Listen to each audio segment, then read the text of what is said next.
Breaking news that we are getting on the broadcast, and this is as per top Aam Aadmi Party sources who have informed CNN News 18 that Arvind Kejriwal will not be going to the Rajya Sabha after all. Remember, all of this comes in amid conjectures of Aam Aadmi Party planning to send Arvind Kejriwal to the Rajya Sabha and therefore fielding its Rajya Sabha MP from Ludhiana West for the by-polls. That's why these conjectures were rife, but now there is some sort of source-based information coming in from the party leadership that Arvind Kejriwal will in fact not be going to the upper house of the parliament. These are mere rumors. And remember, all of these rumors were something that had happened after Aam Aadmi Party had fielded its Rajya Sabha member from Ludhiana West for the by-polls in Punjab.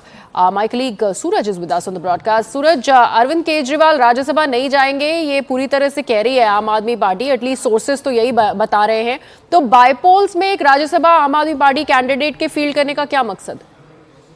देखिए, जो आम आदमी party है उनका logic ये है कि जो संजीव अरोड़ा हैं, जो राज्यसभा एमपी हैं, वो वहाँ के लोकल लीडर हैं और उनको इसलिए वहाँ से उतारा गया है क्योंकि वहाँ के वो लोकल लीडर हैं, लोगों में उनकी अच्छी खासा उनका जो है रसूख है, इसलिए उनको वहाँ से बनाया गया है. और साथ ही उनका ये भी आरोप है आम आदमी पार्टी का कि कांग्रेस, बीजेपी और अकाली दल पंजाब में तीनों पार्टी मिलकर के इस तरह की अफवाह फैला रहे हैं कि अरविंद केजरीवाल जाएंगे. वहां के जो स्पोक्स पर्सन हैं जगतार सिंह, उन्होंने बिल्कुल साफ तौर पर ये कहा है कि ऐसी पार्टी में कोई भी चर्चा नहीं हुई है कि अरविंद केजरीवाल राज्यसभा में जाएंगे और उसका जो है खंडन किया उन्होंने पूरी तरीके से. और ये भी कहा है कि ऐसी कोई पार्टी में इस बात को लेकर के, अरविंद केजरीवाल के राज्यसभा जाने को लेकर के किसी भी तरह की कोई चर्चा नहीं हुई है. जी सूरज, कांग्रेस की तरफ से तो ये बहुत ही ज्यादा थंपिंग क्लैरिटी से बोला जा रहा है कि ये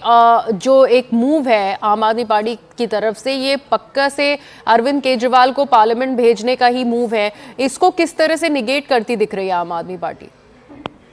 देखिए, आम आदमी पार्टी, पहली बात तो ये कि कांग्रेस हो, चाहे अकाली दल हो या भारतीय जनता पार्टी हो, तीनों ही जो नेता हैं उनका ये कहना है कि पंजाब के लोग केजरीवाल को, पहले भी बाहर के लोगों को यहाँ पर लाया गया, पंजाब के रास्ते से बाहर के लोगों को पंजाब में राज्यसभा में भेजा गया, चाहे वो राघव चड्ढा थे या दूसरे नेता थे जो एमपी बनाए गए हैं.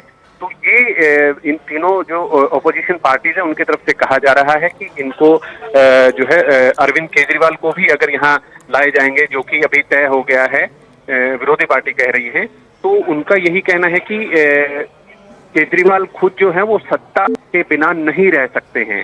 ये विरोधी पार्टियों का कहना है कि केजरीवाल सत्ता के भूखे हैं, वो बिना पावर के नहीं रहते हैं, इसलिए एक राज्यसभा के एमपी की बलि दी गई है. और उनकी तरफ से तो ये भी, ऑपोजिशन की तरफ से ये भी कहा जा रहा है कि आने वाले दिनों में कोई बड़ी बात नहीं है जब भगवंत मान से जो है मुख्यमंत्री पद जो है वापस ले लिया जाएगा. तो पंजाब की राजनीति में कहा जाए तो काफी दिलचस्प इस वक्त हम कह सकते हैं, काफी दिलचस्प मोड़ है और इसको लेकर के आमने सामने सभी पार्टियां हैं. जबकि आम आदमी पार्टी ने ये क्लियर किया है, उनके स्पोक्स पर्सन की तरफ से क्लियर किया गया है कि ये सब अफवाहें हैं, क्योंकि पहले से भी ये बातें चल रही थी. और अभी आज जैसे अनाउंस हुआ है टिकट, उससे पहले पिछले हफ्ते 10 दिन से जो विरोधी पार्टियां हैं वो पहले से ही कह रही थी कि अरविंद केजरीवाल राज्यसभा जाने की तैयारी में है. पहले दिन उनसे गया था और अब वो और ज्यादा कंफर्म हो गए हैं. वो कह रहे हैं कि हमने पहले ही बोला था और ये हो भी गया है,